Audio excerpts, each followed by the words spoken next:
Jesus, amigo, temos mais chegado que o irmão. Ele manda que levemos tudo a Deus em oração. Oh, que paz perdemos sempre. Oh, que dor no coração. Só porque nós não levamos tudo a Deus em oração. Temos lutas e pesares, e na vida tentação. Não ficamos sem conforto, indo a Cristo em oração.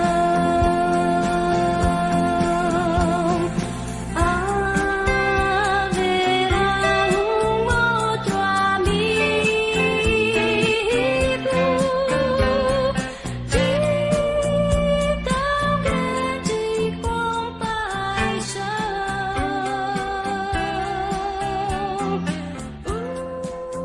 os que ao Cristo Jesus Cristo.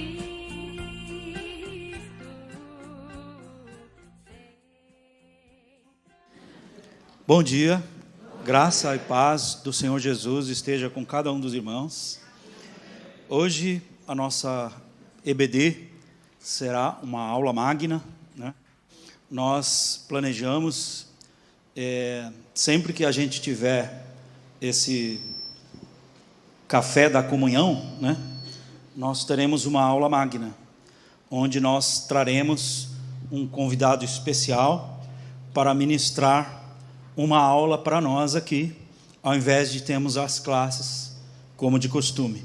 Então eu quero aqui chamar hoje o nosso convidado especial, o pastor Paulo Delgado. Muita alegria no meu coração ter aqui o nosso querido pastor Paulo para nos dar essa primeira aula. Pastor Paulo nos inspira muito, é um mestre para mim, especialmente, e dispensa apresentações. Que o Senhor possa usá-lo poderosamente, e nós vamos orar agora para que o Espírito Santo o ilumine e que encha os nossos corações para que estejamos abertos para que Ele fale e nós aprendamos e apliquemos a palavra. Senhor Deus Todo-Poderoso, como é bom estarmos reunidos na Tua casa como igreja, aqueles ao quem o Senhor comprou com Teu próprio sangue. Ó Senhor Jesus, neste momento queremos dedicar a vida do pastor Paulo nas Tuas mãos. Que o Senhor o use poderosamente como instrumento, preparado que ele é para a pregação da Tua palavra. Que os nossos ouvidos estejam atentos e os nossos corações estejam abertos para que possamos aprender, que possamos guardar e que possamos aplicar tudo que aprendemos aqui hoje. Em nome de Jesus. Amém. Obrigado. Até meio-dia. Vai. Graças e paz, igreja. Vai até o eu, tipo, caído. Que privilégio estar com vocês. Eu já dei aula em várias classes, vários tamanhos, mas uma classe tão grande assim é especial, né, pastor Agnaldo? E também um momento que a igreja vive completando seus 70 anos de história. Eu tenho alegria no meu coração, levarei isso para a eternidade de ter feito parte dessa história. Quando cheguei aqui com a minha família, para os idos de 1977, muitos de vocês não eram nem nascidos, né? E eu tinha lá por volta dos seus 14 anos de idade. E nossa família chegou aqui, a igreja estava fazendo uma reforma para justamente celebrar o seu aniversário, terminando uma bancada de madeira. Muitos já nem se lembram mais, tem só por foto que tem lá embaixo. E nessa caminhada, depois, os 20 anos de ministério, e Deus assim nos abençoou de uma maneira extraordinária, abençoadora. E hoje ter a alegria de poder rever muitos de vocês, os mais novos talvez não me conheçam, vieram me conhecer um pouquinho mais fofinho, né? Eu era um pouquinho mais magrinho, não tinha cabelo branco, mas Deus na nossa história nos abençoando. Que privilégio. Obrigado, pastor Aguinaldo, pelo convite. Eu falei para o Gideão que vocês me convidaram para fazer algo que eu mais gosto na vida, que é de ensinar e de pregar. Me sinto bastante à vontade e gosto muito. Trago saudação para a igreja da Igreja Batista Novo Tempo. Tem meu guarda-costa que me acompanha aqui, o Sargento Dias, né? O Sargento Dias, que foi membro aqui da nossa igreja, do Corpo de Bombeiros, hoje é reformado. E nós estamos no ministério, na polícia da capelania militar. Então ele também se tornou capelão pelos PMs de Cristo e me acompanha nas visitas nos batalhões aqui da nossa região, que é o 18º Batalhão, onde a gente faz o atendimento, assistência espiritual aos policiais. Amém, meus irmãos? Estão preparados e preparadas? Todo mundo trouxe a sua Bíblia aí? Só com a Bíblia, não precisa anotar, porque todo esse material aí que eu vou apresentar para vocês, eu já deixei disponibilizado, né, pastor Aguinaldo, para os alunos da escola dominical, é de vocês. Quem tiver interesse, pede para o pastor, ele disponibiliza, vocês guardem, seja um roteiro de estudo do livro de Atos para vocês. Vocês tinham adotado este livro, o Atos dos Apóstolos, do pastor Itamir, correto? É algo interessante. Quando eu peguei o livro, aliás, vocês me fizeram estudar bastante, eu tive que estudar outros livros, tal, né? Mas eu estava olhando aqui, abri o livro, na antecapa do livro, tem a dedicatória do autor do livro. E ele esteve aqui na nossa igreja, na passagem do seu 48º aniversário. Aí ele veio dar uma palestra, pregar, se não me falha a memória, no culto da noite, e aí ele fez a dedicatória, 21 de abril de 2000, no 48º aniversário da IBB. Coincidência, depois de 22 anos a gente abre o livro, né, estuda o livro, o tema, para a gente estudar. Itamir é um amigo, tornei aluno, amigo e parceiro dele, disponibilizou materiais para os cursos que eu dou, a gente tem uma parceria, ele é comentarista do Novo Testamento também, uma bênção. Vamos lá, algumas coisas eu vou estar anotando aqui, eu gosto de fazer uns rabiscos, e outras nós vamos aí pelos PowerPoint aí da vida, né? Tá ligadinho lá, tudo certinho aí, meus irmãos? Vamos lá? Isso. Quero que vocês abram a palavra num versículo que você pode considerar o versículo-chave de todos os 28 capítulos de Atos, que é Atos capítulo 1, versículo 8, que é o versículo-chave. Atos capítulo 1, versículo 8. É o texto, nós chamamos o texto áureo de Atos, e nós vamos lê-lo agora, com toda a atenção, porque é impressionante. Leiam todo o livro, leiam os 28 capítulos e vocês notarão que o versículo 8 do Atos 1, ele é um resumo de todo o assunto que percorre o livro, é impressionante. Então vamos ler Atos 1:8, que é demais conhecido por todos vocês. Atos 1:8.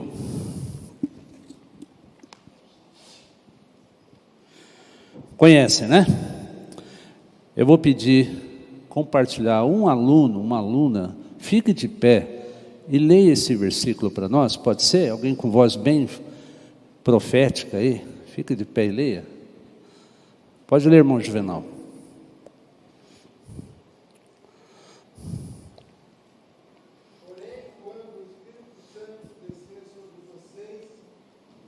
Receberão o poder e serão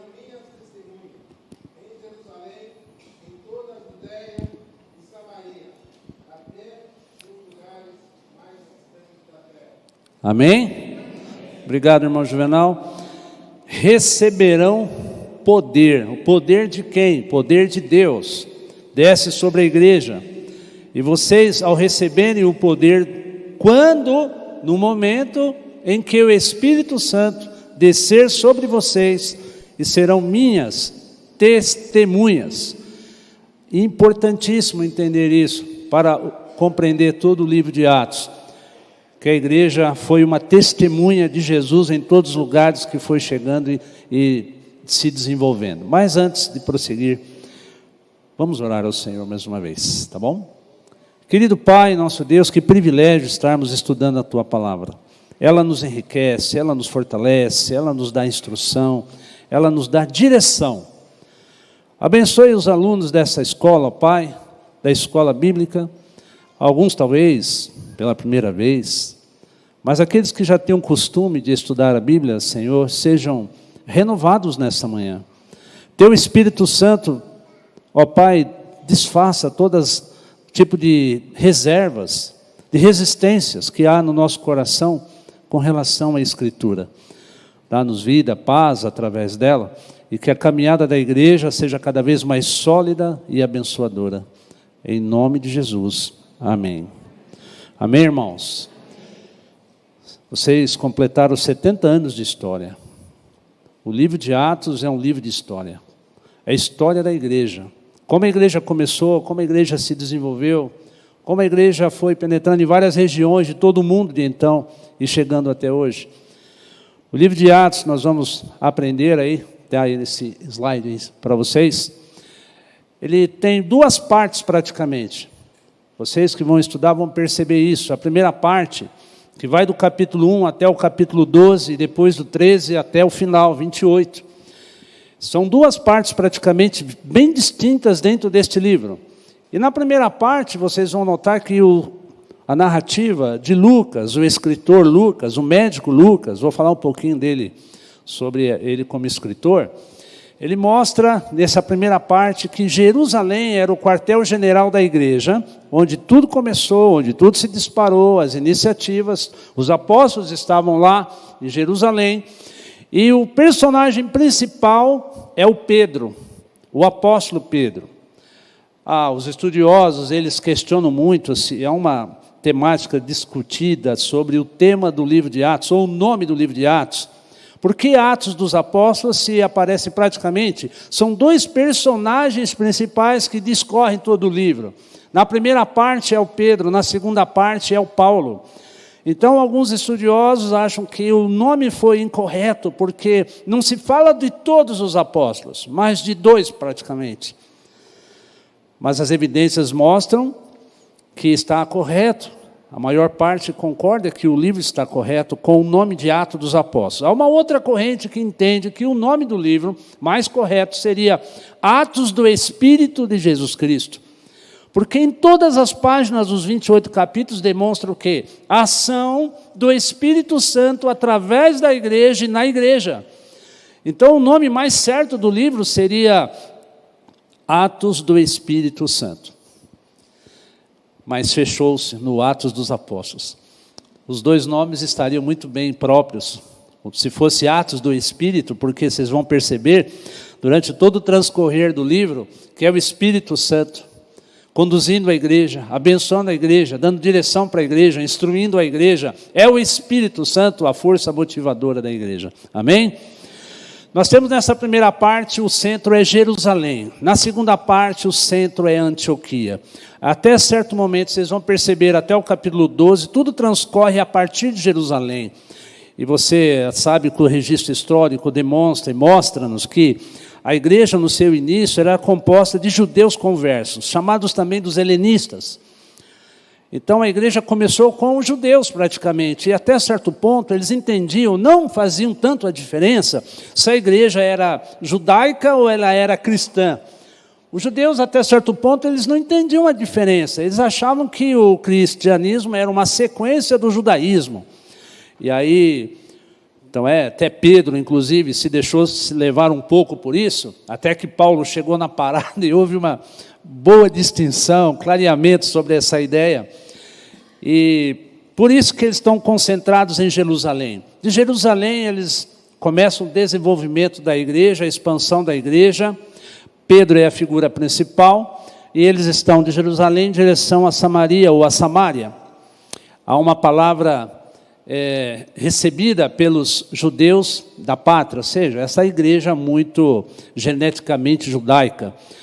E vocês percebem que muitas das práticas dentro do Atos, da igreja cristã, nos seus primeiros 100 anos, ela tem muito de judaísmo ali, muita cultura judaica.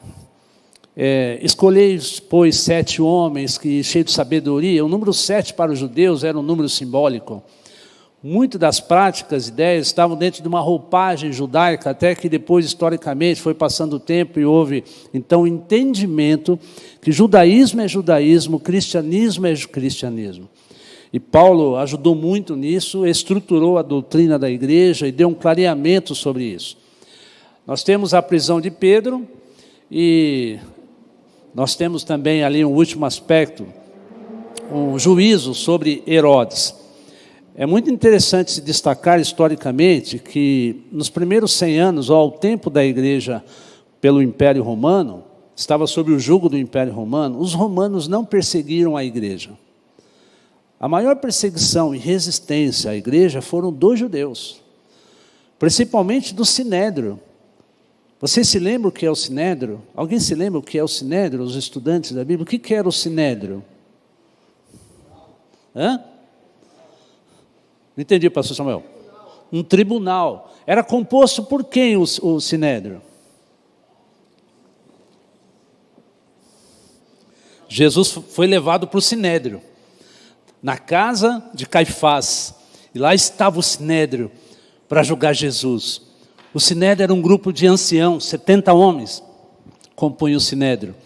Era o Supremo Tribunal dos Judeus, o STF, que julgava as questões religiosas, as questões de prática, as questões de conduta.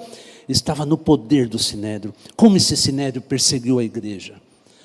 Como o Sinédrio insuflou as massas para oprimir os cristãos do primeiro século? Os romanos respeitavam. E se os romanos tomaram algumas atitudes, prendendo até alguns apóstolos, não foi por conta deles, foi por pressão dos judeus. Vamos prosseguir. A segunda parte, que vai do capítulo 13 até o capítulo 28, aí o centro das operações da igreja passa a ser Antioquia. O quartel-general agora é Antioquia. E aí aparece a figura de um grande homem, o Paulo. Paulo, figura principal, né? E aí em direção agora, não é mais Samaria, agora em direção a Roma. Percebam que todas as viagens e escritos de Paulo, ele está dizendo sempre, tenho muito desejo de visitá-los, e ele não consegue chegar lá. E ele escreve a carta aos Romanos, uma carta de cunho extremamente teológico, sistematizando a doutrina, porque ele não conhecia lá fisicamente os irmãos, e ele se preocupa em dar uma base para aquela igreja tão importante, num lugar tão importante. Carta aos Romanos, um compêndio de teologia sistemática, muito profundo. E um outro aspecto dessa segunda parte, nós temos as viagens missionárias de Paulo. Tem o registro das 3 viagens, deve ter feito outras, mas a princípio, para efeito do nosso conhecimento, são registradas 3 viagens. O estudante da Bíblia estuda o livro de Atos, e é muito interessante, ele vai estudando o livro de Atos e vai estudando as viagens missionárias de Paulo. Os roteiros das viagens missionárias de Paulo, onde vai aparecendo o nome de algumas igrejas, onde ele vai fundando e organizando essas igrejas pelo caminho.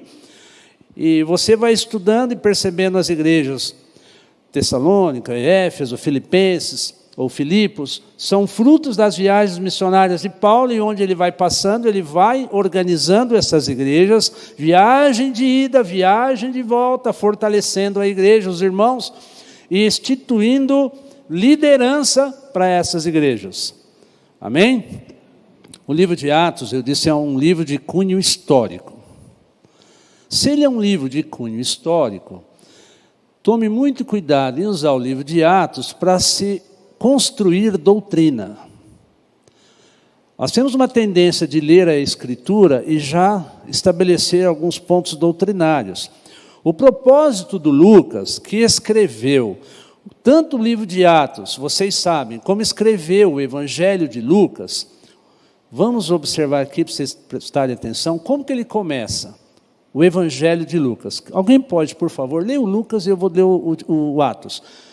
Primeiro versículo do Evangelho de Lucas lá, por favor, alguém leia para a igreja, para a gente fazer a ponte histórica aqui.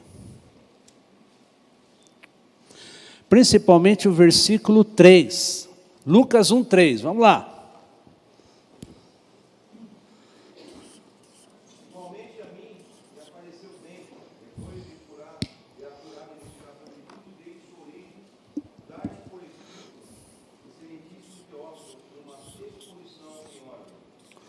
Agora, vamos para Atos. Presta atenção de quem está falando. Desse tal do Teófilo aí. Aí em Atos, ele começa falando desse Teófilo. Novamente. Vamos lá. Logo no primeiro capítulo, ele está identificando o destinatário do escrito. E ele começa, em meu livro anterior. Qual que é o livro anterior? Qual que é o livro anterior? É o Lucas. Ele escreveu Lucas e agora ele está dando sequência. Agora ele escreve Atos, ele está escrevendo para o mesmo cara lá, é o Teófilo, que segundo os registros históricos, era uma pessoa da linha aristocrata, da classe média alta da sociedade. E para esse tipo de pessoas, ele organiza o conteúdo, ele diz, olha, em meu livro anterior, Teófilo, eu escrevi a respeito de tudo o que Jesus começou a fazer e ensinar, até o dia em que ele foi elevado aos céus, depois de ter dado instruções por meio do Espírito Santo, aos apóstolos que havia escolhido. Destaca aí um verbo interessante nesse primeiro versículo, não sei se você notou. O que Jesus fez, o que ele destaca? Ele começou. O livro de Atos é uma sequência histórica de tudo que Jesus fez e agora ele pontua uma parte importante para nós. Jesus começou a fazer e daqui a pouco ele sobe. Quem é que vai continuar a obra? Como é que continua o Evangelho? A história? É a igreja, é os apóstolos, é vocês. Vocês estão dando continuidade ao que Jesus começou. Então tudo que a igreja faz, tudo que a igreja realiza, é continuidade do que Jesus começou a fazer e ensinar, até o dia que foi elevados aos céus. Amém? Olha que interessante nós entendermos esse propósito do livro de Atos, é uma continuação da narrativa de Lucas. E o livro de Lucas, o Evangelho, cobre praticamente 30 anos de história, o livro de Atos cobre mais 30 anos, equivale a 60 anos de história da igreja.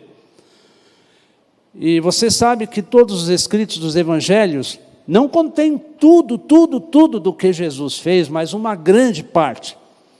E agora ele se concentra a mostrar como que a igreja se desenvolveu, como que o evangelho foi se desenvolvendo. E os dois livros são endereçados à mesma pessoa. Os dois livros tematizam sobre boas novas de salvação. Começou Lucas numa manjedoura, lá em Belém. E agora Atos se estende até o Império Romano, lá em Roma. É muito interessante o que Deus faz, ele faz através da linha da história. A igreja de Brasilândia chega aos 70 anos numa história linda. E muitos dos nossos irmãos que fizeram parte dessa história, muitos irmãos já estão na glória. E a história continua através das novas gerações. Amém? Vamos ver um aspecto importante aqui do livro de Atos. Então anote aí dois quadros, você vai entender. Parte 1, parte 2. Quando você estudar o livro de Atos, os 28 capítulos, perceba, identifique esses dois temas bem distintos dentro do livro. Próximo que eu queria mostrar aqui para vocês são os propósitos do livro de Atos. Todo livro na Bíblia tem um propósito. O autor tem um propósito. Ao destinatário, às vezes é identificado quem são os destinatários primários e próximos, os destinatários mais distantes.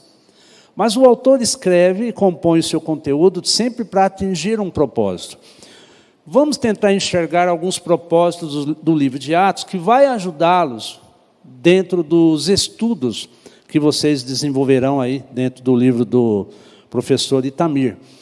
E este livro aí é também uma dica aqui, Gideon, porque o livro traz esboços expositivos do livro de Atos, para quem gosta de pregar. Ele traz já esboços de pregações expositivas. A pregação expositiva tem pelo menos 3 tipos de sermões, né? Os sermões temáticos, sermões expositivos, e tem os sermões textuais. Textuais literais, textuais livres. O expositivo, ele é muito próximo do que os apóstolos utilizavam, porque eles faz parte de parágrafos da Bíblia. Não fica pegando retalhos da Bíblia, pega parágrafos da Bíblia. Muito mais difícil de sair da intenção do autor. E o livro de Atos, em seu primeiro propósito, vamos lá ver qual é o primeiro, é um propósito histórico, de nos fornecer uma sequência do que Jesus começou a fazer, e como que a igreja se desenvolveu, como que a igreja se instituiu, como que a igreja foi se estruturando. Teoricamente, aceitam os estudiosos que a igreja tem sua origem no capítulo 2 de Atos.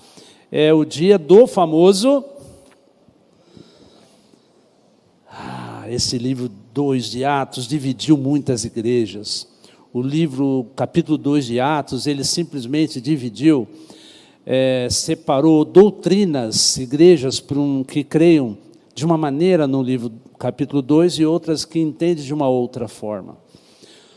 Mas o capítulo 2 de Atos, ele é um cumprimento de promessas que estão no Antigo Testamento, da vinda do Espírito Santo e do enchimento do Espírito Santo nesse novo povo, que não é mais uma nação genética, é uma nação de origem espiritual, que vai propagar este evangelho por todos os lugares com o poder de Deus. E o Espírito Santo vem, reveste e capacita esta igreja.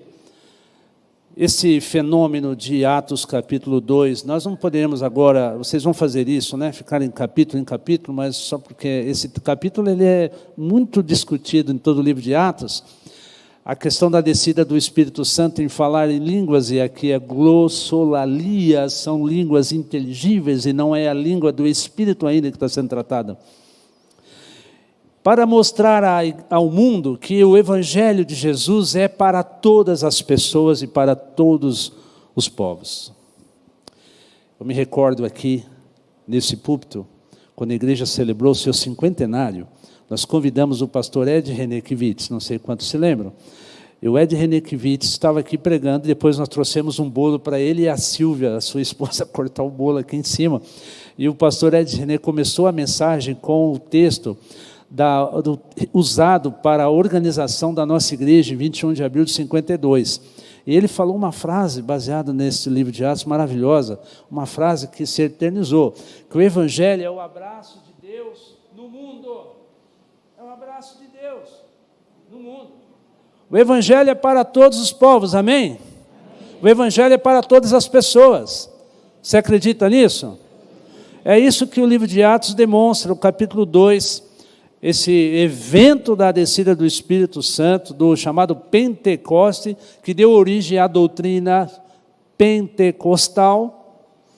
Agora, um erro crasso, gigantesco, dizer que qualquer outra igreja, como Igreja Batista, qualquer outra igreja, não creia no Espírito Santo e não tem o Espírito Santo, porque se ela não tiver o Espírito Santo, ela não é a igreja de Jesus, entende?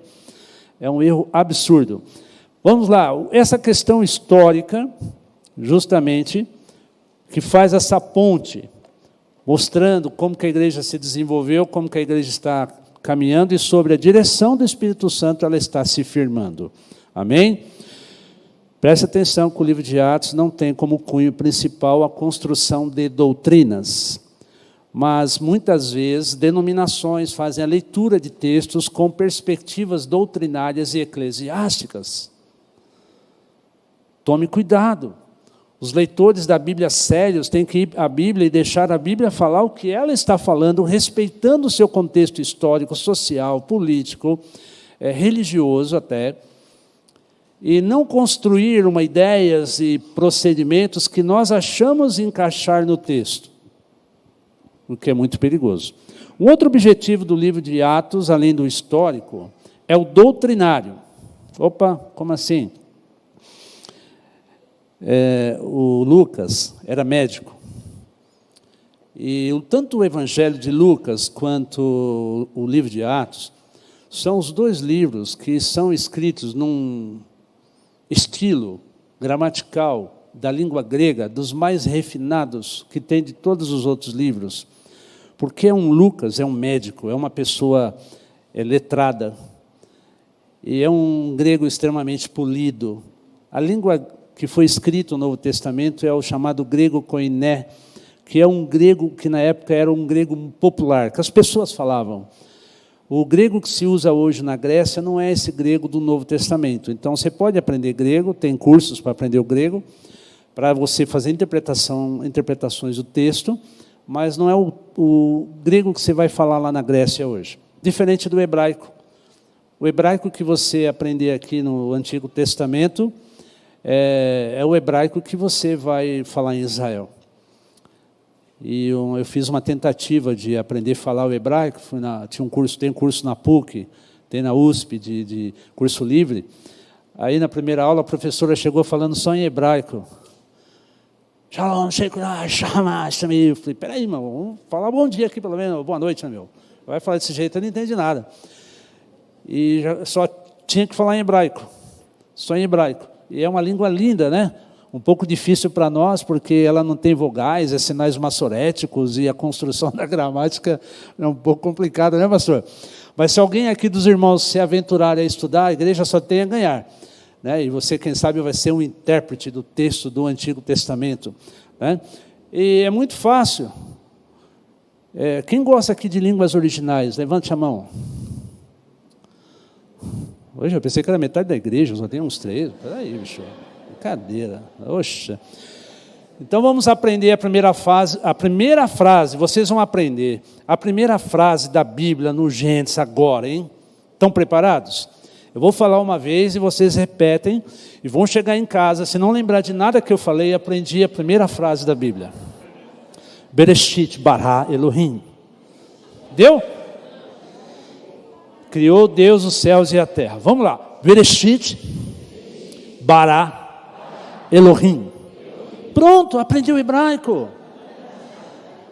Olha, esse bará é o verbo do Deus criar do nada, Deus criou do nada. Quando diz criar, bará, e a ciência está tentando mostrar através das suas teorias, de onde o universo surgiu. Surgiu do bará, surgiu do nada, surgiu de Deus. Pastor, dá para falar de novo a última vez, hein? Bereshit bara Elohim. Pronto, vamos seguir aqui. Eu não vim da aula de hebraico, né? Outro propósito do livro de Atos é apologético. O que é apologia? Quem sabe dizer, o que é apologia? Defesa, no caso nosso aqui, a defesa da fé. Apologia, gia é estudo, apolos, defesa, apologia, defesa, o estudo da defesa, no caso da fé. O texto de Atos tem um cunho apologético, porque a igreja vai se desenvolvendo para lá, para cá, e os apóstolos estão sendo chamados diante das autoridades para defender a fé, não é mesmo? E isso é muito, muito interessante. Eu gosto do Pedrão lá na frente das autoridades, e eles estão defendendo a igreja, estão defendendo a fé, principalmente Paulo e Barnabé, quando chega depois do capítulo 3, a segunda parte, aí eles encontram um cara difícil, né, que é o Paulão. O Paulão, ele é muito lógico, o Paulão ele usa de filosofia para estruturar a fé. E ele vai para cima dos camaradas lá com a mesma estrutura filosófica dos gregos para defender, estruturar a fé e a pregação cristã. Aí ele vai diante do Sinédrio. Eu gostei daquela frase do Pedro também, ele falou assim, olha, nós não podemos deixar de falar do que temos visto e ouvido. Vocês querem dar um cala-boca na igreja? Mas nós não vamos calar a boca. A igreja não pode se calar. O mundo, ele tenta ofuscar a igreja e condenar a igreja através de sutilezas e vãs filosofias, chamado a filosofia da pós-modernidade, outras filosofias correntes que tentam dar um cala-boca na igreja, ou tentar mostrar que esta pregação, ela não é mais para os dias de hoje, ela não tem nenhum tipo de comunicação com a cultura vigente. A igreja dificilmente a igreja tem uma dificuldade de se comunicar com a cultura vigente. Nós temos uma dificuldade de interagir com os pressupostos filosóficos do mundo de hoje. Esse mundo está tão pluralista, cada um é o centro da verdade, cada um decide o que é certo. Os cristãos têm medo até de falar das suas posições para serem ridicularizados, não é mesmo?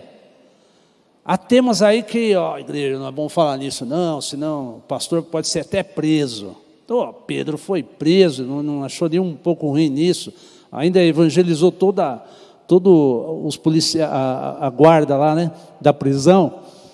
E se Deus quer que você seja preso em nome do evangelho, só esse é o motivo, né? Se for outra criminalidade, a gente não vai te defender. Mas se for em prol do evangelho, né, Dias, cadeia nele, chama a força tática, e último caso, o batalhão da rota lá para levar os amigos, não é mesmo? Mas a defesa do evangelho, o fundamento da apologia, vamos defender o evangelho. Quando defende o evangelho, não significa que ele é fraco.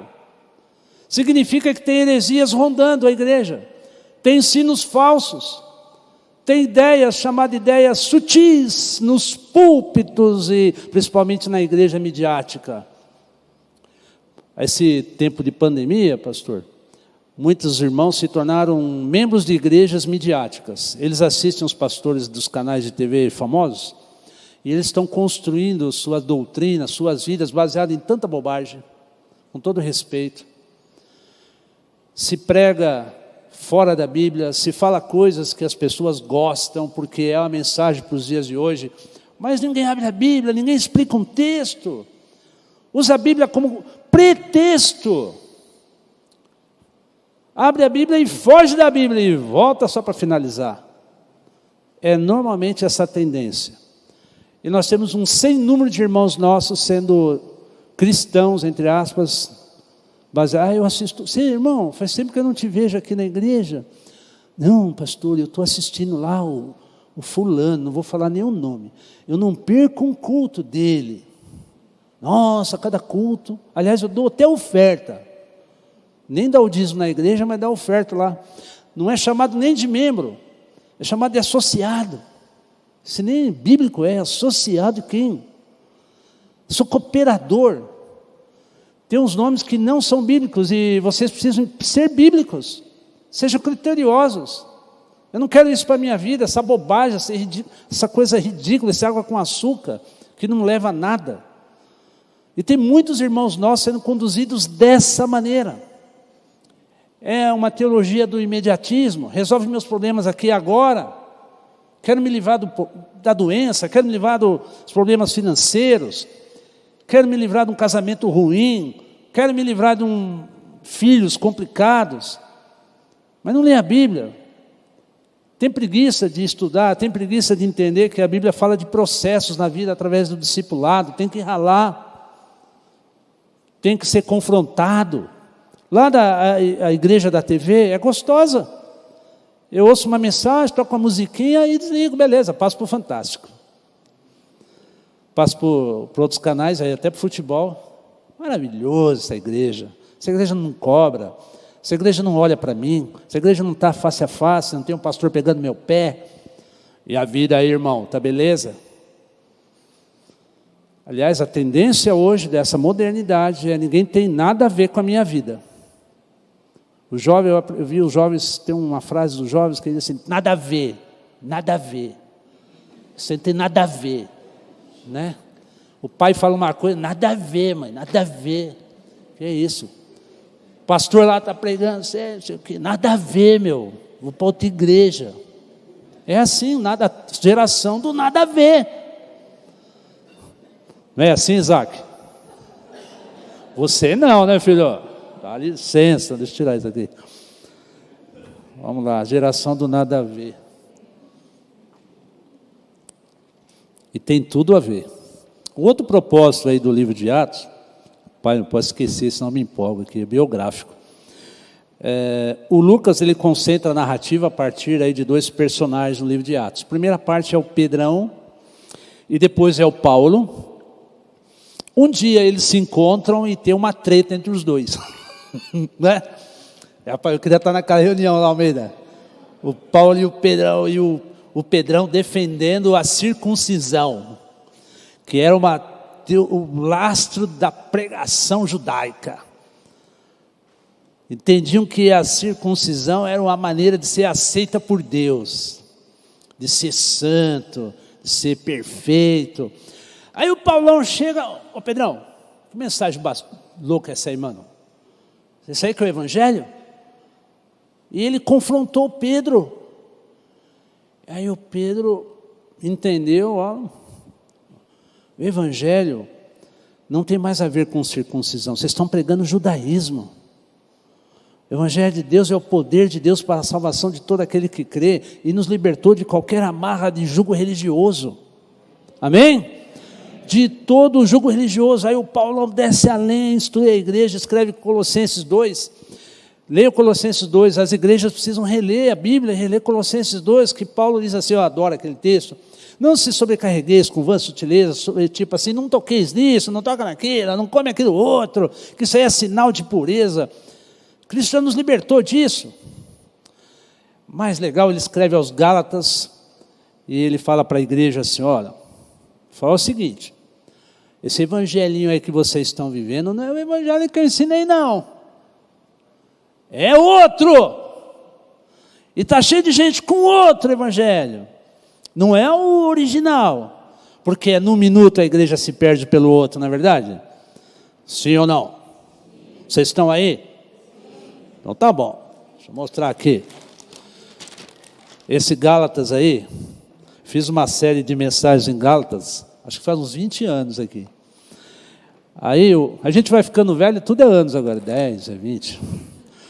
Paulo disse lá, vocês estão seguindo um outro evangelho. Na língua portuguesa a gente não percebe a jogada que ele faz aqui. Existe na língua grega duas palavras para o outro. Vamos lá.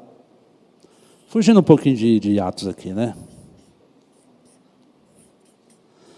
Ao outro héteros, ao outro halos. Aí ele fala, vocês estão seguindo outro evangelho. Eu tenho aqui duas canetas. Elas são iguais? Só a cor que mudou, né? Mas o estilo é a mesma. Ele fala, olha, vocês estão seguindo um héteros, um evangelho diferente da essência que eu ensinei. O halos é pregar o mesmo, partindo daquilo que vocês ouviram da tradição dos apóstolos, porque naquele momento eles não tinham o texto do Novo Testamento como nós temos hoje. Entendam isso. Eles foram se baseando em termos da doutrina, nesse momento histórico da igreja, através da tradição apostólica, do que os apóstolos foram ensinando e os demais foram passando, até o ponto em que os evangelhos foram escritos e depois as cartas de Paulo, que foram geradas nesse relacionamento com as igrejas. Entenda que as cartas epístolas não foram escritas, Paulo sentou lá no escritório, eu vou escrever para Corinto. Criou um negócio lá para Corinto. Eu vou escrever para os irmãos lá em Filipos. Escreveu Filipenses. Não, as cartas as quais ele escreve é uma interação com o que ia acontecendo com as igrejas. E ele interage, ele responde. As cartas de Corinto são isso. A igreja perguntou, estamos vendo aqui problema muito com pornografia. Tem irmãos aqui pegando as irmãzinhas, o que a gente faz, Paulão? Tem o pai pegando a filha lá, qual a instrução? Aí o Paulo escreve. Toma cuidado aí com as impurezas, com essa gente impura dentro da igreja. A igreja sempre vai ter joio no meio dela, infelizmente. Sempre vai ter joio no meio da igreja. E as cartas de Paulo foram geradas nesta orientação doutrinária, prática para a igreja. Amém? O objetivo de Atos é biográfico. Paulo mostra que Pedro liderou a igreja nos primeiros anos da sua existência, e depois é o Paulo. E tudo é concentrado em Paulo, Barnabé, Silas, e aí vai os companheiros de viagem missionária. As grandes províncias que são citadas, que são objeto de estudo, como a Galácia, Macedônia, Acaia, Ásia, e Paulo foi firmando a fé desses irmãos. Amém? Há uma curiosidade que a gente não lê na Bíblia, os estudos trazem. Qual era o nome de Paulo? Tinha 2 nomes, né? A gente diz que antes era Saulo e depois era Paulo. Mas não tem nome antes de se conversão, nem depois, era o mesmo nome dele. O nome Saulo é um nome hebraico. O nome Paulo é o grego. Então, normalmente, o texto lá pontua para a gente entender que houve uma mudança na vida de Paulo. Antes era Saulo e agora se tornou Paulo, né? Mas são nomes de origem de raças diferentes. Mas é só uma curiosidade. Vamos prosseguir aqui. Alguma pergunta até agora, classe? Vamos combinar uma coisa. As perguntas serão dirigidas para o pastor Aguinaldo e eu continuo dando aula. Beleza? Alguma pergunta? Isso é brincadeira, eu não assustei, não combinei isso com ele, não. Alguma pergunta? Senão nós vamos continuar aqui os paralelos, né? Entre as duas partes do Paulo e do Pedro. Mas se tiver pergunta, não fique com vergonha de fazê-la, não. Fala, irmã.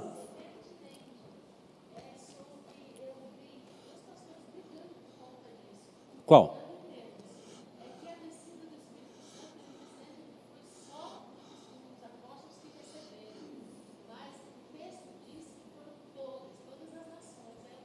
Muito bem, você já captou, né? Voltando um pouco a Atos 2 lá, ela disse que tinha 2 pastores brigando, já é uma coisa estranha isso, né? 2 homens de Deus brigando, e que coisa interessante, pode acontecer, né? Estavam brigando porque, eu falei assim, olha, aquela descida do Pentecoste, Atos 2, foi só para os apóstolos, o grupo apostolar. Não foi toda a igreja. O texto diz diferente, conforme a irmã citou. Sempre leia o que o texto está dizendo, leia várias vezes. O texto diz que os que estavam naquele lugar, todos eles receberam a visita do Espírito Santo. E tinha gente não cristã que viu, testemunhou. E eles falam, o cara está falando meu idioma, eu estou entendendo, o cara está falando meu idioma, cara. E eles nem estudaram, eram homens iletrados, não tinham banco de escola.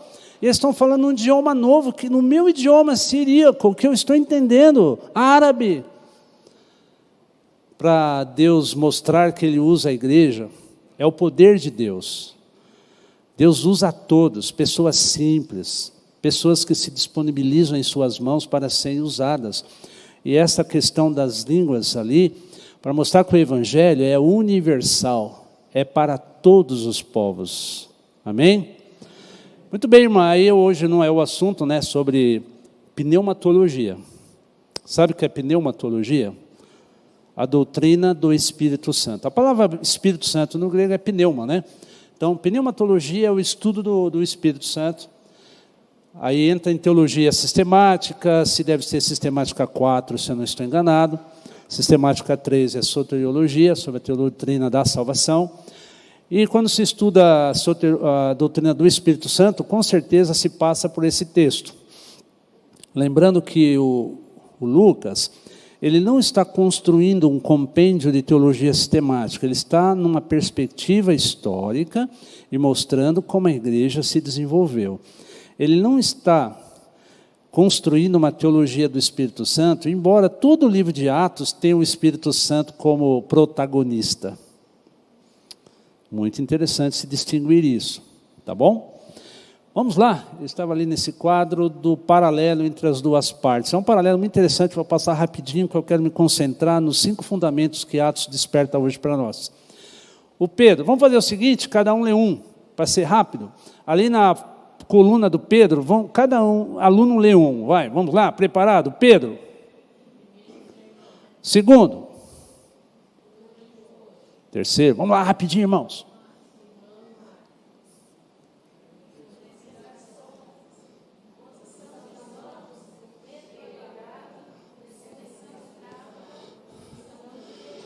Isso. Aí nós vamos ler o de Paulo. Mas eu gosto de uma passagem do Pedrão, todo respeito, que ele estava passando ali pelas ruas da cidade, e a sombra de Pedro, projetada nos doentes e enfermos, os curava. A sombra da igreja sobre o mundo traz vida. A sombra da igreja sobre os malefícios da humanidade. O mundo precisa receber essa sombra de cura da igreja. Não é mesmo? Já imaginou você passando pela 24 de maio e só a tua sombra faz alguém levantar? Você crê nisso? Mas está difícil de ver meia sombra hoje. O que está acontecendo com a igreja? Nós achamos que a cura está reservada para algumas figuras importantes, que marcam o dia e a hora. O cara vai estar lá. Ele é o cara da cura e todo mundo corre para lá. A igreja tem o mesmo poder. O Espírito de Deus está em você, para você orar, para você repreender os demônios, para você estender a mão sobre os doentes e curá-los. Esta é a igreja que Jesus quer usar no mundo. Amém? Vamos lá do Paulo, né? A gente não leu, agora rapidinho, vamos ver. Pode ler. Paulo.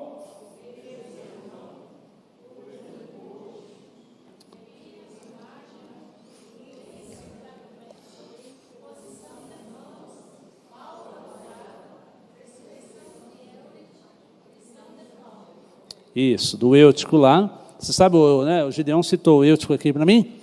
O Paulo pregava assim, pregava 40 minutos não, meu irmão. Era 2, 3 horas, vem embora. E o Eutico estava assistindo tão atenciosamente. Cuidado dos irmãos da galeria, porque pode acontecer. O Eutico caiu lá do 3º andar. E, graças a Deus, o Paulo tinha o poder de ressuscitar as pessoas. Toma cuidado, porque eu não tenho ainda esse dom. Se você cair aí, vai ficar na pior, né? E ele, levanta aí, Eutico. E o Eutico ressuscitou, posso ir para casa? Não, ainda não terminei a última parte da mensagem. Eu ressuscitei você para aprender, né? Vou ficar até o final. E falando nisso, o povo tem uma impaciência de ouvir a palavra hoje, né? Eles ficam no culto olhando o relógio. Eu sei que não é o caso de vocês, não, só estou citando uma coincidência. O pessoal fica olhando para o relógio, para o celular, não vê a hora de acabar, e a gente vai acabar. E o Paulão era demais, né? Paulão estruturou a doutrina da igreja, e no livro de Atos tem a história que vai desse 13 até o 28, é Paulo o protagonista, as viagens missionárias, a instituição, a organização das igrejas na Ásia Menor, e aí vai, de uma maneira extraordinária. E você vai perceber que o Lucas termina abruptamente o livro de Atos. A narrativa, algum objetivo? Supostamente, será que o Lucas ficou doente? E o Lucas, ele foi companheiro do Paulo. As evidências internas do texto demonstram isso. E ele foi companheiro de Paulo. Ele esteve com Paulo em todos os grandes momentos, quase todos. E ele encerra o livro de Atos de uma maneira, não conta mais detalhes, como o Paulo veio a morrer, como ele, possivelmente eles tenham ficado doentes, alguma coisa aconteceu, e o propósito de Deus foi que encerrasse ali no capítulo 28. Tudo tem um objetivo, né? Mas eu quero partir para a última parte aqui. Eu destaco o importante, fazer a ponte do Atos para os dias de hoje, né? 5 fundamentos que Atos desperta na igreja atual. E antes que eu comece a expor, alguém tem alguma pergunta sobre o que falamos até agora? A classe é muito grande, fazer pergunta pode se expor, né? Sabe aqueles alunos na sala de aula não faz pergunta, mas fica com a dúvida e vai para a prova, tira 0, mas tem com vergonha de perguntar. Tem alguma pergunta que eu possa ajudar? Vocês são muito bons. Sabe tudo. Sabe tudo, meu. É demais. Né? Estava lá no primeiro semestre da faculdade. Os alunos seminaristas é perigoso, sabe? E aí o aluno queria demonstrar ao professor que era muito interessado. Acho que era aula de grego mesmo. E ele perguntou: professor, você tem algum livro bom para nos recomendar? Aí o professor silenciou: tenho, é um livro bom. Anota aí, Bíblia Sagrada. Nunca mais vocês perguntam, né? Ficou intimidado. Vamos lá, o primeiro fundamento do livro de Atos é continuidade. O livro de Atos ele é caracterizado por essa continuação do Evangelho de Lucas. Ele demonstra continuação. E é uma linha da história que é traçada e que a igreja ainda está desenvolvendo essa história. Amém? E na história da igreja tem coisas boas e coisas ruins.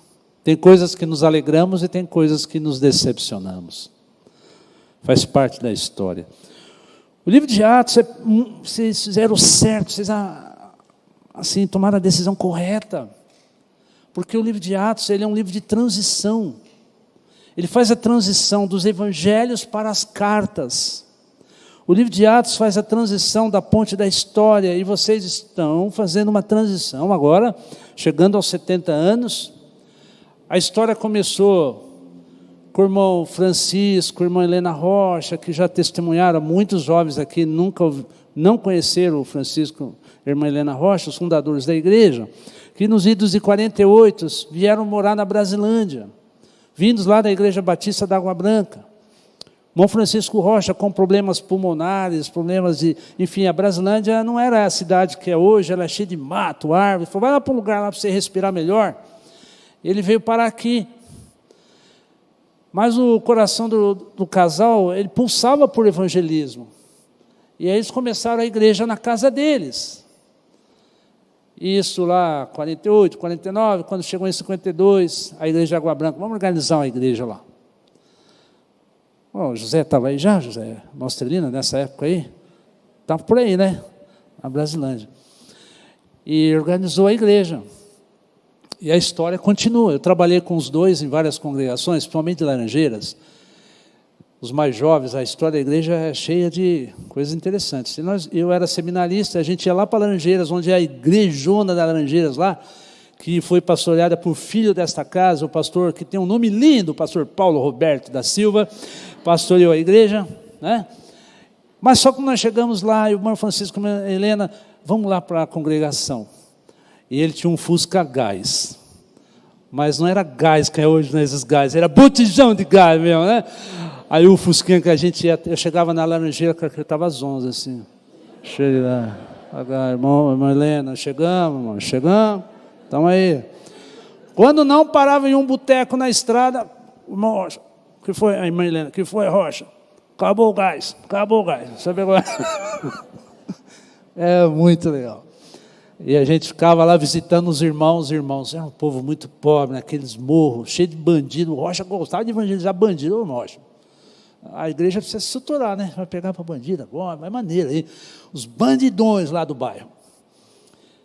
E um povo tão pobre, tão simples, que tinham vergonha de nos receber em casa. Eu lembro que a irmã Helena levava um tupperware de macarrão, comprava umas bananas na feira, era o nosso almoço, deitava um pouquinho nas cadeiras ali, descansava e ia visitar o povo. A história da igreja. Laranjeiras, Ubatuba, Matão.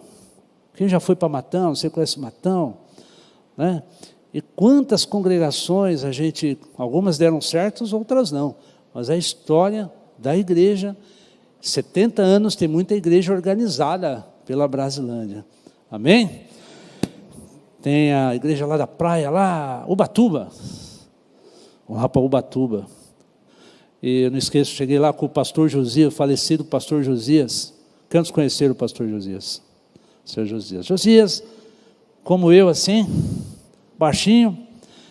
A igreja fez um intercâmbio de jovens com a igreja lá de Vitória, foram 4 ônibus, irmão Pedro Urbano organizando. Tem uma foto que eu quero rasgar aquela foto, que eles ficaram aí. Se tiver no mural, Nívia, eu vou arrancar. Estamos na praia, e eu e o Josias com guarda-chuva, irmão, assim. Não acredito. Os caras tiraram uma foto no lugar errado. com guarda-chuva na praia. Poxa, meu, que a gente era muito bíblico, sabe? Era só estudar, não era bagunçar. Umas histórias aí, mas vamos lá. Livro de Atos, continuidade. Segundo ponto, se ficar contando história aqui, não vou ao livro de Atos. Vigor espiritual. Livro de Atos, a gente vê uma igreja vigorosa, uma igreja poderosa, uma igreja atuante no mundo, que não tem medo de enfrentar o mundo com o poder do Espírito Santo. Era o Espírito Santo que conduzia a agenda da igreja.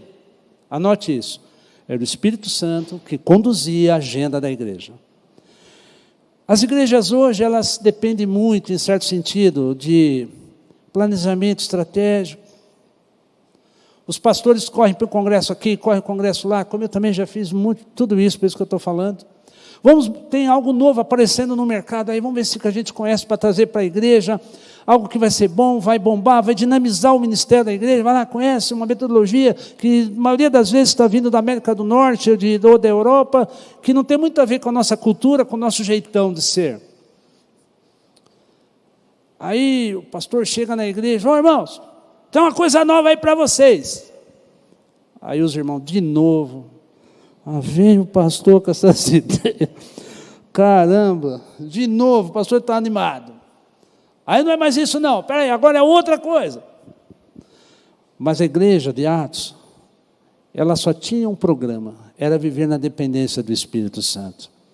Os irmãos iam, voltavam, falavam, dependiam, curavam, pregavam, e o Espírito Santo ia falando, é para lá. Eu separei Barnabé para a obra que eu tenho designado. Naquele momento que tinha que escolher alguns homens para ajudar as viúvas helênicas que estavam precisando de cesta básica, a igreja não estava olhando, escolhi 7 homens, 7 varões de boa reputação, cheios do Espírito Santo. O Espírito Santo nos deu sabedoria para a igreja escolher as pessoas certas. Quando a igreja não está no regime de liderança do Espírito Santo, ela só faz coisa errada. Ela só faz besteira. E você percebe que o ministério não anda, não prospera, está investindo dinheiro, está gastando, tem gente, a coisa não anda. Será que o Espírito Santo disse que era para vocês fazerem isso? E o livro de Atos mostra uma igreja totalmente liderada pelo Espírito Santo. Tem aquele texto de Atos 8, maravilhoso, já viu a história do Filipe? O que aconteceu com o Filipe? Eu acho que o Filipe estava no seu gabinete ministerial, preparando umas mensagens, e Deus, o Espírito Santo, transportou para um outro lugar, onde tinha um camarada viajando. Lembra dessa história? O príncipe de Candance está indo na sua carruagem e o Espírito Santo o transporta até aquele lugar. Felipe, eu vou te colocar no lugar certo, uma pessoa que está precisando. Você está aí no seu conforto, no seu ar-condicionado, sai daí, Felipe, vamos para um lugar para trabalhar. E o Espírito Santo sempre nos coloca no lugar certo, se a gente ouvi-lo, se a gente depender dele, ele vai sempre nos colocar fazendo a coisa certa no lugar certo. E aí ele chega lá, o cara está fazendo o quê? Está lendo. Aí o Filipão, o Espírito Santo falou, se aproxima dele, igreja, se aproxima do perdido, se aproxima dele, não entende nada. Aí ele se aproximou do Filipe e falou, o que você está lendo? Eu estou lendo aqui, mas não entendo nada. Se alguém não me explicar, não vai entender coisa nenhuma. E ele explica, ele fala, e daqui a pouco o cara se converte. Aí o cara assim, o que me impede de ser batizado? O cara era batista, mano. Assim, né? O que impede de ser batizado? Vai agora, desce aí, vamos batizar. Não teve nem classe de catecúmenos, mano. Você nem sabia desse nome, né? Quantos aqui passaram pela classe de catecúmenos? Estão vivos até hoje, mano. Classe de catecúmenos é o nome que se dava à classe de preparação para o batismo. Ufa! É outro nome. Seja bem-vindo à classe dos novos. Não é, pastor? A classe dos novos. Meu pai, o Paulino, né? Paulino, meu pai era muito sério, muito bravo. Os irmãos aqui conheceram, o irmão José, a irmã Estelina, a irmã Maria Lura. Meu pai era diácono da igreja, chegou a ser vice-presidente da igreja. E ele era muito sério com as coisas de Deus. Lá em casa nós nascemos no lar cristão e não tinha essa opção como os filhos. Eu não vou para a igreja não, pai, eu estou com vontade não, depois eu vou. Esse eu vou. Meu pai tirava o carro da garagem, ligava o carro, um Aero Willis 77. e ficava esperando todo mundo dentro do carro. Marta, Marcos, Marilza, e até o Ricardo, que era criança. E sabe aquele negócio de adolescente querer ficar na porta do carro, né? Ficar na porta. Eu quero ficar na porta, meu pai esperando para ir na igreja. E eles brigando para ficar na porta. Eu quero ficar na porta, eu quero ficar na porta. Eu, Marta, eu quero ficar na porta, eu quero ficar na porta. Até que entraram. Ele quieto, foi para a igreja. Não sei se deu aula, se pregou. Quando nós voltamos, almoço, frango assado, ele com a Cintia esperando nós na cozinha, faz fila, todo mundo. Todo mundo apanhou. Só não minha mãe, né? Hoje em dia, meu pai falava, era ordem, meu amigo. Faz bagunça na igreja para você ver. Hoje em dia os filhos dão ordem para os pais, meu. A Nívia conheceu, né, Nívia, meu pai, seu pai, José Severo. Os dois eram muito amigos, estudiosos da Bíblia. Irmão Severo com a biblinha dele em inglês, né? Irmão Severo em inglês. Outros papos, né? Chique nos últimos. Homens que sustentaram esta igreja. Foram pilares, né?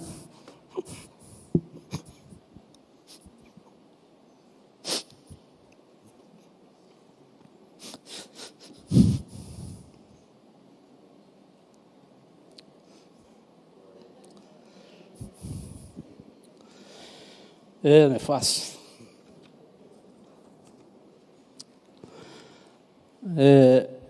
Desculpa. 3 aspectos aqui do Espírito Santo sem eu perder. Até me atrapalhei aqui, rapaz. Espera aí que eu já me encontro, né? Sem falar de tantos outros. Todo lembrando do irmão Antônio Lula, que era o administrador da igreja quando eu cheguei aqui. Que respeito. Que homem de Deus. Que homem justo e correto. Fantástico. A igreja precisa desses homens. São tão bons que Deus leva antes para ele. Vem para cá, né? Naquela igreja, irmãos, interessante, voltando aqui do poder do Espírito Santo, eu quero ler, estou com o texto de 5:13, eu vou ler aqui. Estamos chegando ao final, persevera. 5:13, Atos 5:13, cadê o 13 aqui? Dos demais, ninguém ousava juntar-se a eles, a quem? A igreja. Embora o povo estivesse em autoconceito, havia poder para repelir. Aquela igreja vivia de tal maneira que ela despertava o temor do povo fora da igreja. O pessoal fora da comunidade tinha tanto respeito e tanto temor, porque via o poder de Deus agindo, que eles pensavam 2 vezes em fazer parte da igreja. E hoje? Como que o povo lá fora vê a igreja? Como que o povo enxerga a igreja? Outro dia, uma pessoa passando por uma crise tão grande, mas tão gigante na vida dela, uma crise conjugal, e sendo crente em Jesus, chega a afirmar para mim, eu não creio mais em Deus. Eu acho que Deus me abandonou.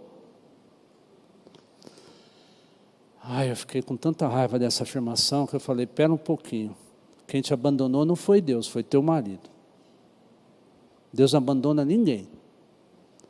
Nós temos um sem número de crentes hoje que nem confiam mais em Deus.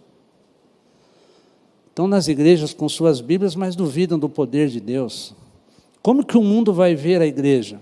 Se nem vocês acreditam no que vocês pregam. Uma igreja sem vigor.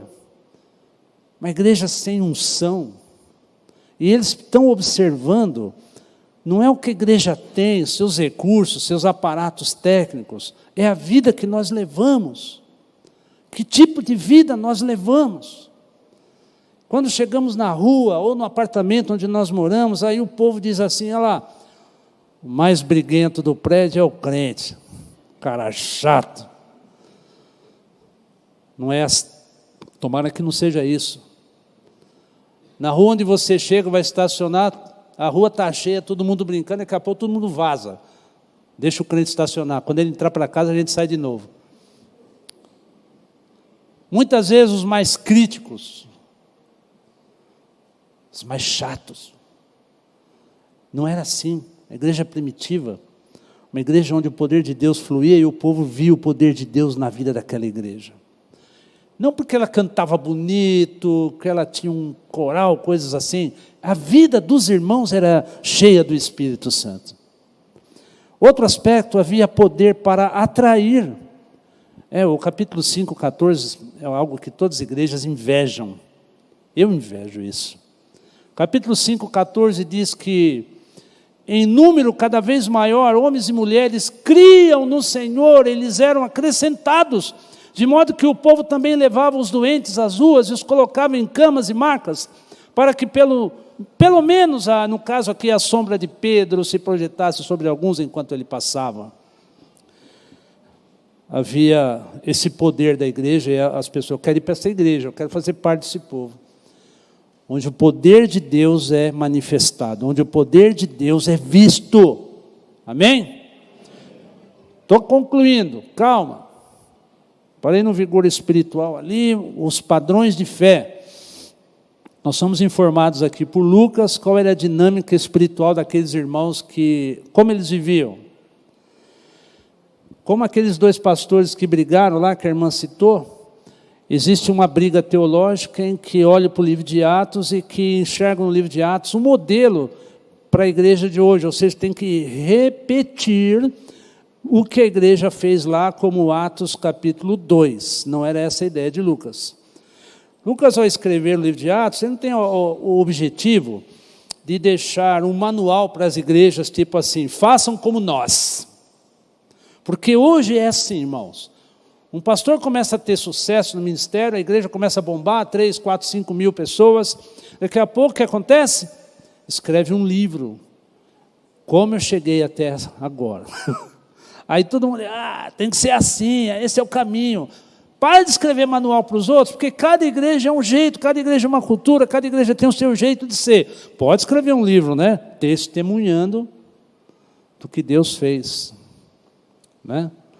Tem um livro aí da Rua 10. Né, pastor? Dos testemunhos do que Deus faz.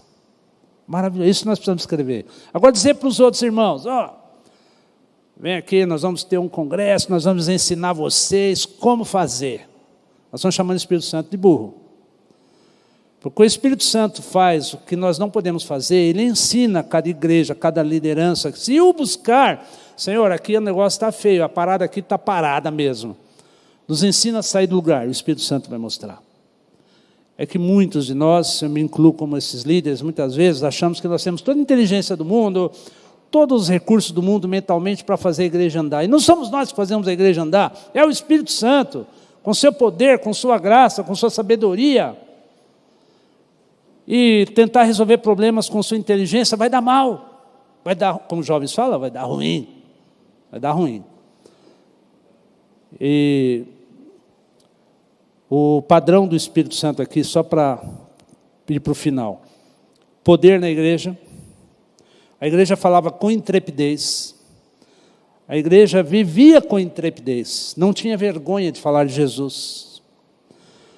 A igreja fazia sinais e prodígios. Sinais e prodígios, milagres todos os dias. Era a igreja dos 7 dias da semana. Não era a igreja do templo, nem do final de semana. Era a igreja dos 7 dias da semana. Todo dia eles viviam Cristo. Queriam estar juntos, queriam comer juntos, queriam adorar juntos. É algo maravilhoso isso. Hoje em dia o pastor, gente, vou ter lá na Ibunte no aniversário agora dos 7 anos em julho. Vamos ter uma semana de culto. Alguém já me falou, será que o povo vem? Vocês não vêm, eu vou estar lá. Será que o povo vem? Meu amigo, se uma série da Netflix de 2 meses o nego não falta, se tem outros eventos aí que o nego não liga, tem que correr para cá, tem em qualquer lugar da cidade fazendo, eu preciso ir embora, vai começar o seriado, vai começar, mulher, vamos embora. Agora, 7 dias na presença do Senhor parece tão cansativo, tão extenuante. Então, você não pode ir para o céu, porque você vai estar todos os dias na presença de Deus, gloriosamente. Quer ir para o céu, não quer ficar 2 dias na igreja, meu amigo? Está pensando errado. Sabedoria, outro aspecto que o Espírito Santo deixou com a igreja, de uma maneira muito especial. Aquela igreja tinha sabedoria, viu? Como agia com sabedoria? Deus pode te dar essa sabedoria, irmão. Amém? Você quer? O espírito de poder é o espírito de sabedoria e não é conquistada com leitura de livros nem cientificamente. Deus dá a homens e mulheres na igreja com espírito de sabedoria. Normalmente são aquelas pessoas que falam pouco, mas falam de Deus. Nós tínhamos um aqui, temos mais um que já está na glória, irmão Agostinho dos Anjos. O Agostinho dos Anjos, bem, pouco falava. Os jovens tinham medo dele. O irmão Agostinho só assim.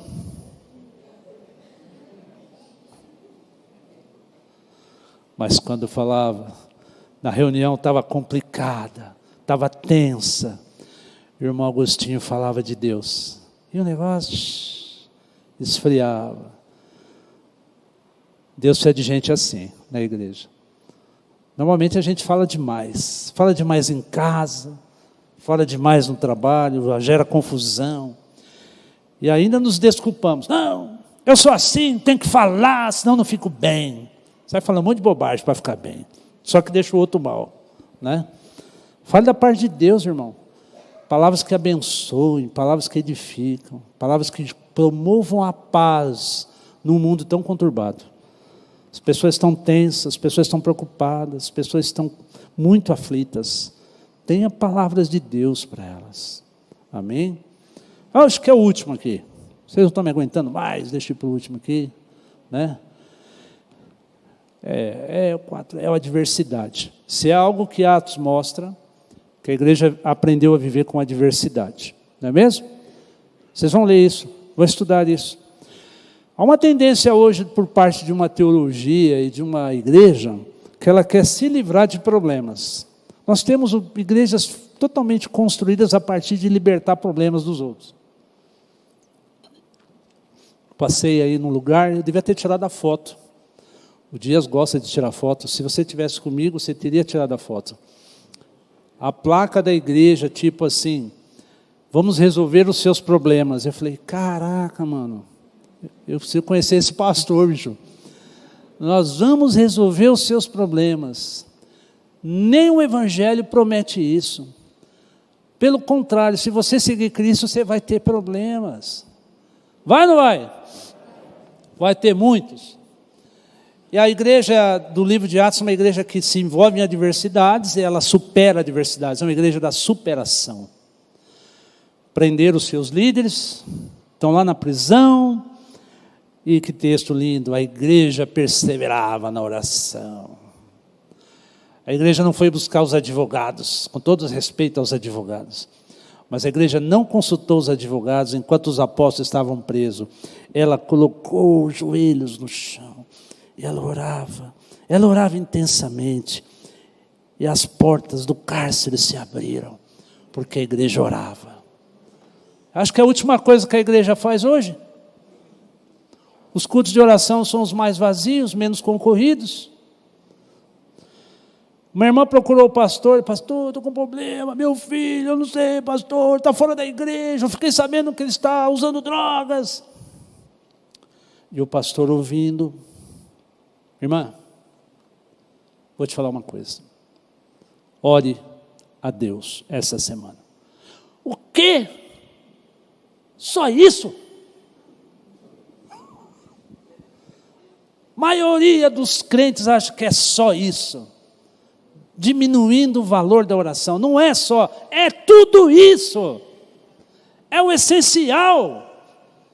As portas do inferno não se abrem se você não orar, as barreiras, tudo que você imagina na sua frente, não vão cair se você não orar. Precisamos orar, eu preciso orar mais, você precisa orar mais. Relacionamento difícil de casais, e você fica, Senhor, foi essa mulher mesmo que tu me deu, Senhor. Está difícil. Acho que eu tomei a decisão errada. Depois de 25 anos, tomei a decisão errada. Tomei a decisão errada. Acho que Deus não quer isso para mim, não. Estou vendo uma novinha lá do outro lado.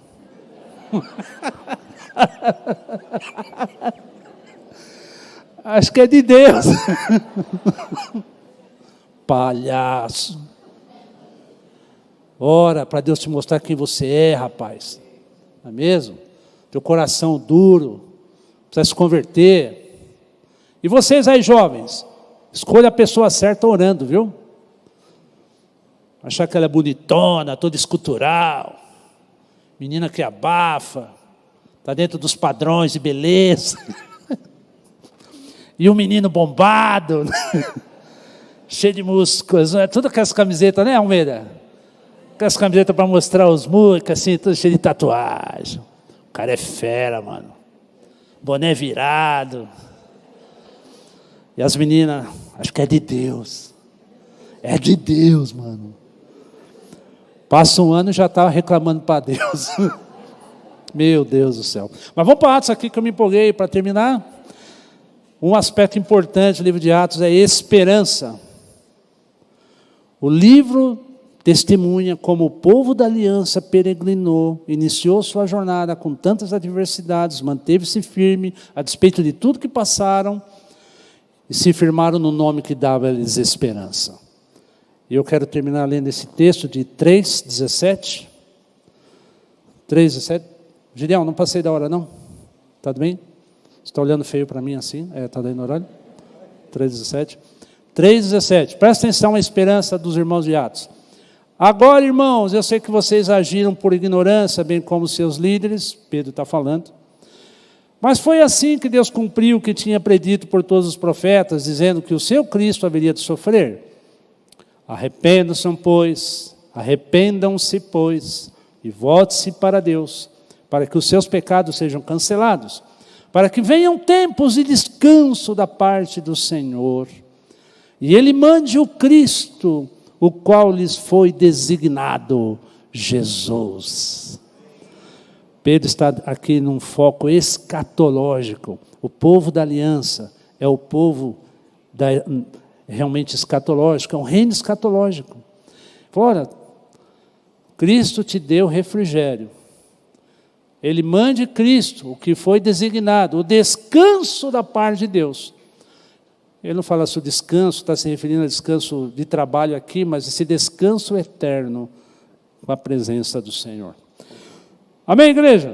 Amém. Um aspecto aqui para terminar, nas considerações finais. O livro de Atos vai mostrar para nós, já está mostrando, o que a igreja primitiva começou a fazer, compete a nós terminarmos. A igreja não pode parar a sua obra.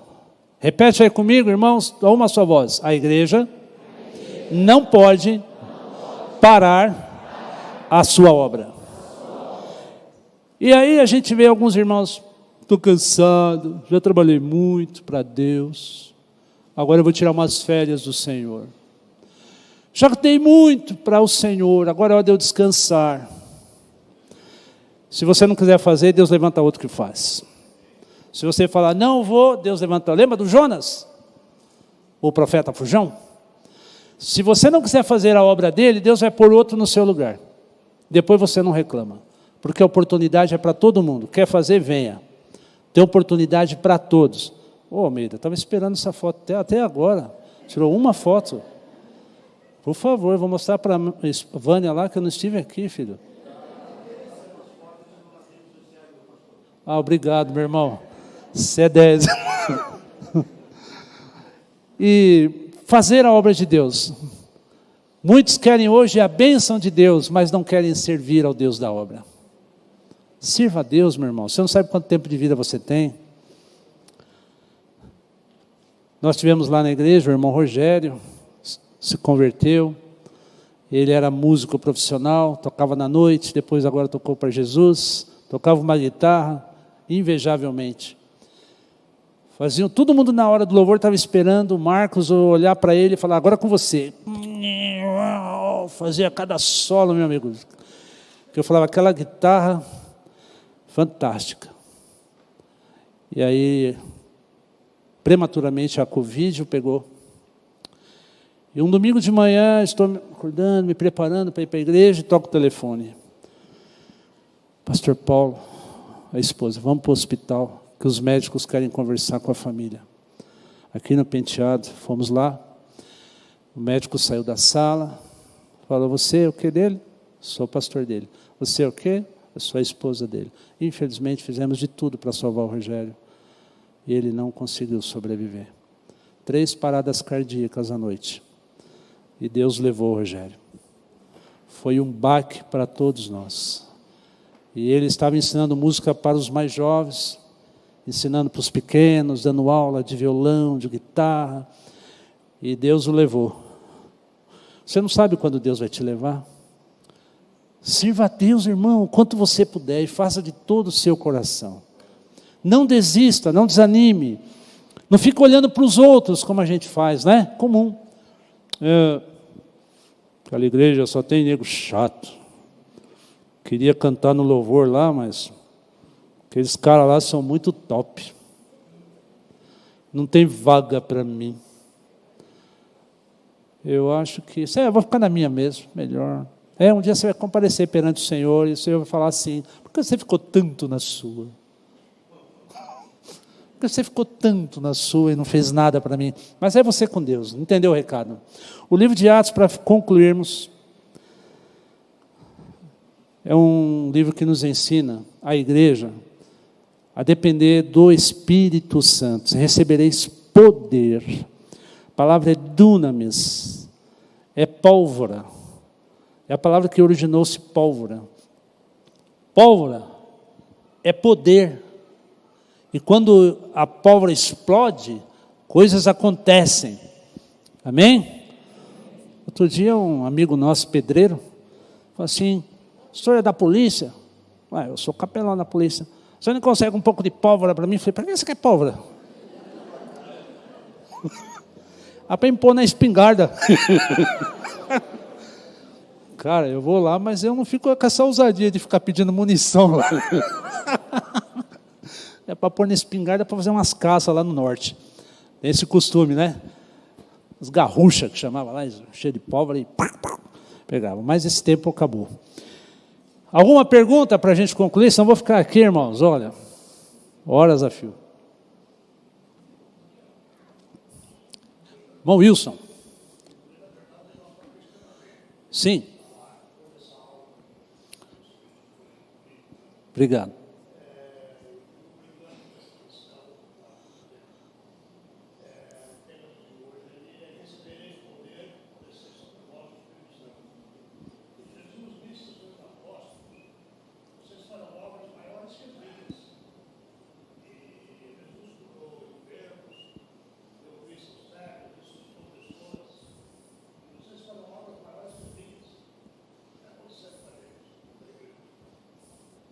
O que está acontecendo? Que não vemos, talvez, os milagres, os feitos sobrenaturais. Nós temos, infelizmente, um pensamento que está transcorrendo na cultura vigente, que desacredita da sobrenaturalidade da Bíblia. Tem pastores famosos, líderes, que eles leem o texto sagrado, mas desmistificam o sobrenatural da Bíblia. É um tipo de leitura chamada hermenêutica literal. E por que isso está acontecendo? Porque em momentos como esse, em textos de eventos como poder sobrenatural, eles fazem uma leitura de algo comum. E nós temos muitos pregadores hoje, você toma cuidado com isso, que realmente estão pregando a Bíblia, mas não lê a Bíblia da forma como nós cremos que é o poder de Deus, é o sobrenatural, é a unção de Deus. E por isso que a igreja está, em certo sentido, nesse caos que ela está hoje. Há um teólogo da década de 60, nome dele é o Bultmann. O Bultmann desenvolveu uma teoria da desmistificação do Novo Testamento, onde a leitura de eventos de milagres, ele explicava, mostrando que eram coisas que qualquer um poderia fazer com certos dons. Não foi um evento sobrenatural. Jesus curar o coxo, curar o cego. E nós temos pregadores pregando com esse teor de que nós somos mais poderosos e a ciência pode fazer coisas que a Bíblia, de fato, ali apenas é uma narrativa histórica. E acredito, inclusive, que muitos eventos de milagres constantes no Novo Testamento foram criados pela igreja para dar aquele glamour, né? Principalmente a grande tema é a ressurreição. Eles dizem que a ressurreição foi inventada pelos apóstolos para confirmar a mensagem que eles estavam falando até aquele momento, que de fato não houve ressurreição. Existe uma teoria da não ressurreição, percorrente até hoje. E o próprio texto das epístolas de Paulo estão ali confirmando, fazendo apologética da ressurreição, do tempo em que Jesus passou e apareceu aos irmãos, apareceu a vários apóstolos, e confirmando a sua ressurreição. E se a igreja não crê nesse maior evento sobrenatural da ressurreição, a pregação dela é vazia. Não tem sentido pregar um Cristo morto. E isso repercute na forma como a igreja vive hoje. Nós sabemos que temos que orar, mas não oramos. Nós sabemos que temos que orar, mas não cremos totalmente no poder de Deus, de orar e crer que o doente vai ser curado. Nós vemos um cristianismo muito ideológico, muito racional. Nós sabemos muitas coisas, nós entendemos, não temos dificuldade, tantos materiais e livros que temos disponíveis hoje. Você tem o seu amigo Google, que você pode consultar muitas coisas sobre o livro de Atos, mas se você não crê no poder de Deus, que faz diferença, e se você não tiver essa fé, você não vai muito longe. Porque a igreja precisa viver no regime de fé. É fé. Fé para começar, fé para continuar e fé para terminar. O justo... De novo, o justo, pela fé. Quando a igreja entra em uma situação difícil financeira, não tem dinheiro, e aí os homens de Deus capazes se reúnem e falam: pastor, temos os dados aqui, ó, está aí na tua frente, contabilmente, financeiramente, estamos ruim. Deu ruim. Vamos fechar a porta da igreja. Mas aí entra o elemento fé. A fé diz por orçamento. Você é apenas um orçamento. Nós temos a fé no Deus que remove montanha. E assim sempre foi com a igreja nos seus 70 anos. Tinha época que não tinha dinheiro para pagar o pastor. Tinha época que não tinha dinheiro para pagar a prestação do terreno. E os irmãos colocaram o joelho no chão. E nunca entrou em dificuldade, nunca deixou de cumprir as suas obrigações e nunca deixou de ser igreja. Nunca deixou de pagar suas contas. Nunca deixe de ter fé. Lá na sua casa, quando você não tiver mais resposta para os seus filhos, está difícil ter resposta, bota o teu joelho no chão e fala com o chefe lá em cima. Fala com o Senhor, me dá resposta, me dá direção. O Espírito Santo dá direção. Amém, meus irmãos? Deixa eu terminar aqui, senão eles vão pôr eu para correr. Mas última pergunta, né, pastor? Fala lá, meu irmão.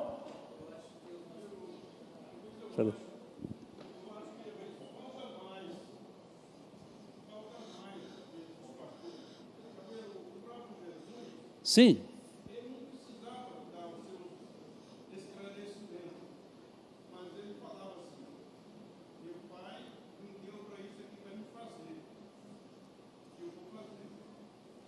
Perfeito.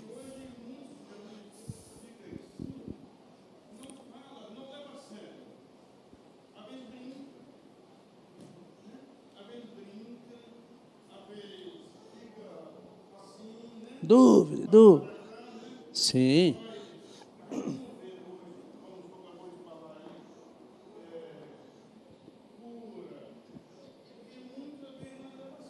Não leva a sério, não tem fé. Certo.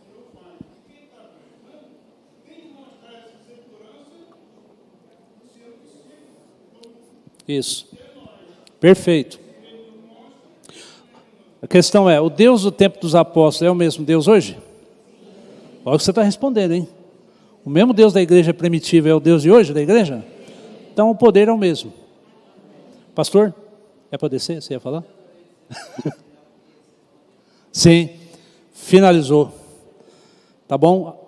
Os slides, a aula está disponível para vocês, quem quiser. E foi uma oportunidade maravilhosa. Gostei demais. E estou à disposição da igreja. Deus abençoe vocês. E estudem com todo carinho o livro de Atos. Irmã Maria? Obrigado, irmã Maria. Agradeço. Orem por mim, sempre. Estou tentando terminar o curso da pós-graduação em Ciências da Religião, para ter mais recursos aí para poder ajudar. Não é mesmo? Vamos orar aqui, encerrar? Qual é o esquema, pastor? Para a ceia, cara, eu estou esquecendo da ceia, meu amigo. O que é isso? Amém. Vamos orar e enterrar a aula. E aí tem um outro momento. Foi muito lindo ver vocês aqui. Deus abençoe, viu? Pai querido, queremos ser testemunhas fiéis, testemunhas cheias da graça e do poder. Enche as nossas vidas, ó Pai. Tenhamos a alegria de servir ao nosso Deus, falar do seu amor com competência e com ousadia, porque o mundo precisa dessa palavra de esperança. Usa a tua igreja no poder do Espírito Santo, hoje e eternamente. Amém. Deus abençoe vocês. Vamos à próxima parte.